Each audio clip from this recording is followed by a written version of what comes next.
मारीच और सुबाहु के वध के बाद दूसरे दिन ऋषि विश्वामित्र ने अपनी मंडली के साथ प्रातः ही जनकपुरी के लिए प्रस्थान किया। चलते चलते वे विशाला नगरी में पहुंचे। इस भव्य नगरी में सुंदर मंदिर और विशाल अट्टालिकाएं शोभायमान हो रही थी। वहां की बड़ी बड़ी दुकानें अमूल्य आभूषणों से धारण किए हुए स्त्री पुरुष आदि नगर की संपन्नता का परिचय दे रहे थे। वे चौड़ी चौड़ी और साफ सुथरी सड़कों को और मार्गों को देखकर यह ज्ञात कर पा रहे थे कि नगर के रखरखाव और व्यवस्था की परिकल्पना भी बहुत सुंदर और प्रशंसनीय है। विशाला नगरी को पार करके वे सभी मिथिलापुरी पहुंचे। उन्होंने वहां देखा कि नगर के बाहर सुरम्य प्रदेश के एक मनोहर यज्ञशाला का निर्माण किया जा रहा है और वहां पर विभिन्न प्रांतों से आए हुए वेद पाठी ब्राह्मण मधुर ध्वनि में वेद मंत्रों का सस्वर पाठ कर रहे थे। शोभायुक्त यज्ञ मंडप अत्यंत आकर्षक था, जिसे देखकर राम ने कहा, हे गुरुदेव, इस यज्ञशाला की छटा मेरे मन को मोह रही है और विद्वान और ब्राह्मणों के आनंददायक मंत्रोच्चार सुनकर मैं पुलकित हो रहा हूँ। कृपा करके इस यज्ञ मंडप के समीप ही हम सब लोगों के ठहरने की व्यवस्था करें, ताकि वेद मंत्रों की ध्वनि हमारे मन मानस को निरंतर पवित्र करती रहे। जब राजा जनक को यह सूचना मिली कि ऋषि विश्वामित्र अपने शिष्यों और अन्य ऋषि मुनियों के साथ जनकपुरी में पधारे हैं, तो उन्होंने उनके दर्शन के लिए राजपुरोहित शतानंद को लेकर यज्ञशाला में पहुंचने का आग्रह किया। पाद्य, अर्घ्य और अन्य वस्तुओं से विश्वामित्र जी का पूजन करके राजा जनक बोले, हे महर्षि, आपने हमारे यहाँ पर पधार कर और दर्शन देकर हम लोगों को कृतार्थ कर दिया। आपकी चरण धूलि से यह मिथिला नगरी पवित्र हो गई।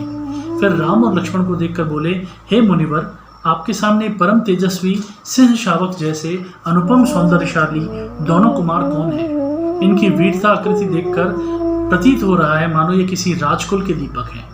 ऐसे सुंदर सुदर्शन कुमारों की उपस्थिति से यज्ञशाला वैसे ही शोभायुक्त हो गई जैसे प्रातः काल भगवान भुवन भास्कर के उदय होने पर प्राची दिशा सौंदर्य से परिपूर्ण हो जाती है। कृपा करके अवगत कराइए कि ये कौन है, कहाँ से आए हैं, इनके पिता और कुल का क्या नाम है। इस पर ऋषि विश्वामित्र ने राजा जनक से कहा, हे राजन, ये दोनों बालक वास्तव में राजकुमार हैं और ये अयोध्या नरेश सूर्यवंशी राजा दशरथ के पुत्र रामचंद्र और लक्ष्मण हैं। ये दोनों ही बहुत वीर और पराक्रमी हैं।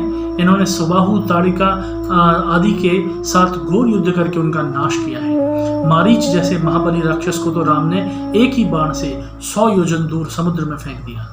अपने यज्ञ की रक्षा के लिए मैं इन्हें अयोध्यापति राजा दशरथ से मांग कर लाया था। मैंने उन्हें नाना प्रकार के अस्त्रों की शिक्षा प्रदान की है। इनके प्रयत्नों से ही मेरा यज्ञ निर्विघ्न और सफलतापूर्वक संपन्न हो पाया है।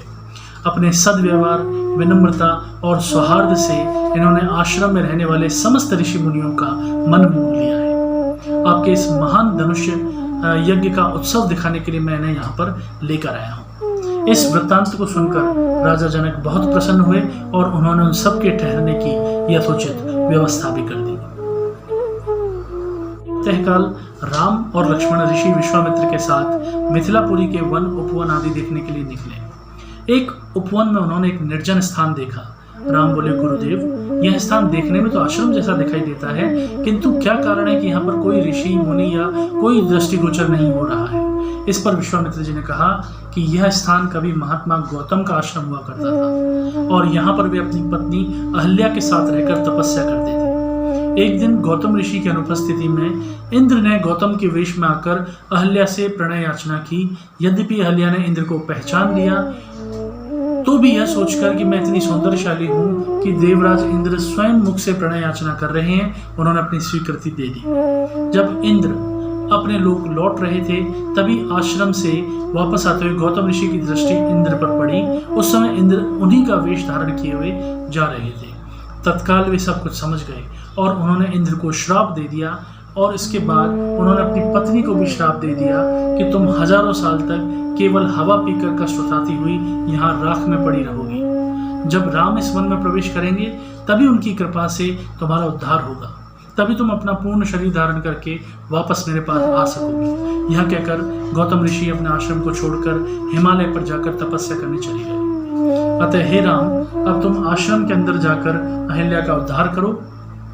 विश्वामित्र जी की आज्ञा पाकर दोनों भाई आश्रम के भीतर प्रविष्ट हुए, जहां तपस्यारत अहिल्या कहीं दिखाई नहीं दे रही थी, लेकिन उसका तेज संपूर्ण वातावरण में व्याप्त हो रहा था।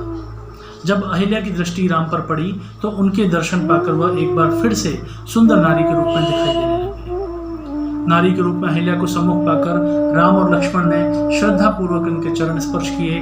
तत्पश्चात उससे आदर उचित संस्कार ग्रहण करके वे मुनिराज के साथ पुनः मिथिलापुरी को लौट आए।